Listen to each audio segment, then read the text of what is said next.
For step 5, the waistband, first you're going to turn your boxers inside out, and then you're going to slide them inside the narrow end of the ironing board. Take the seam gauge and the steamer, and you're going to press the whole thing under 4 centimeters. Because later we're going to be sewing elastic in them that's 3 centimeters, and the waistband has to be pressed under at least 1 centimeter wider than that. So the elastic I'm giving you is 3 centimeters, so you're going to press this under 4. So first, fold it over, measure it, press it. And then just keep moving it along. Fold it under, measure it, make sure it's close to 4, and press it.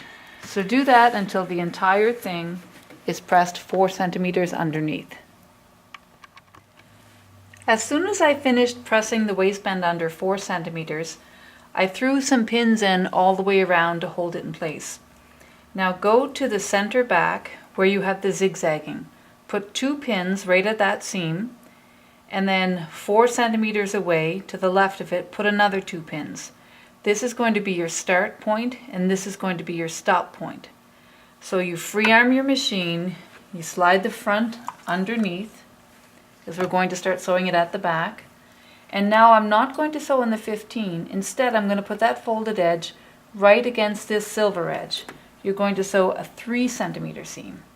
So I'm going to put the foot down right at where those first 2 pins are. Put the needle down, and then I'm going to lift the foot, remove those pins because they'll be in the way, and I'm going to start to sew. And for once, I'm not going to reverse. You're going to be reversing later, so I don't want to reverse twice in the same spot. And I'm keeping this underneath, making sure I don't sew it shut, because you want to be able to actually put them on. So keep that folded edge by the silver edge, and that means that your needle is just above your serging. You cannot sew in the 15 because otherwise you will not be able to fit your elastic in. So let the machine do the work. Let your hands do the guiding. And when you get to the front part, where the fly is, it's a bit thick, but that shouldn't be a problem. Your machine should be able to just keep on trucking, just go right through it. And stop every so often. Make sure that that is not coming up and getting caught, and also that you're removing pins.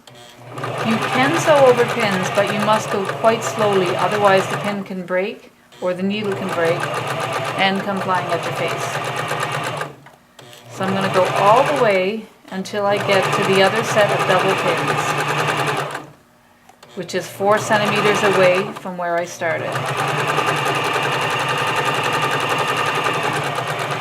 So when I get close, I'm going to stop, lift the foot, take those double pins out, go another centimeter, and then just stop. So I didn't reverse at the beginning, and I'm not going to reverse at the end. I'm just going to cut those threads on both sides, where I started and where I ended. And now I'm ready to put the elastic in. So I gave everyone a piece of elastic that is about 4 centimeters less than your hip.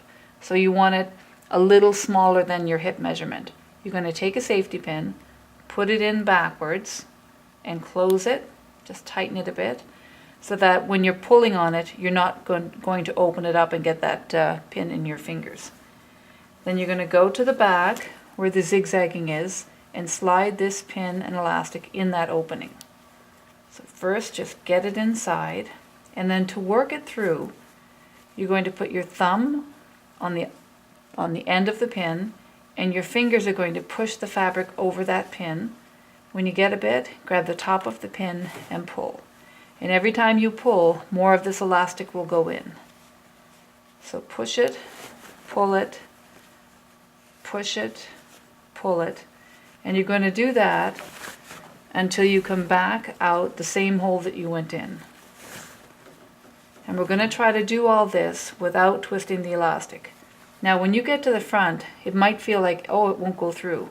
Just stop, open it up a little bit, and then try again and make sure the pin is going through that opening. So now I've reached the point where I went in. So I pull that elastic all the way through. So I've got the two ends through that opening. And then just go back and make sure that the elastic is not twisted anywhere, because it's easy enough to do, but it wouldn't be comfortable if you sewed it twisted. So grab one end,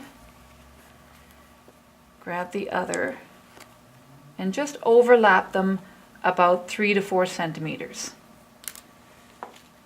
Then you can take a straight pin and pin them, pull it out a bit, kind of yank on it so that you have it free and clear, so you can put it under the foot, put the foot down, needle down. You can remove that pin now, and you're going to sew down and sew back, sew down and sew back. And you're going to do that 8 to 10 times, over and over and over, so that elastic is not going to come out.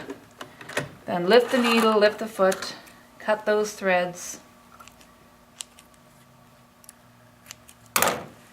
and now pull that elastic back inside. It's not a bad idea to try it on at this point, because if you find it's too loose or too tight, we can certainly adjust it.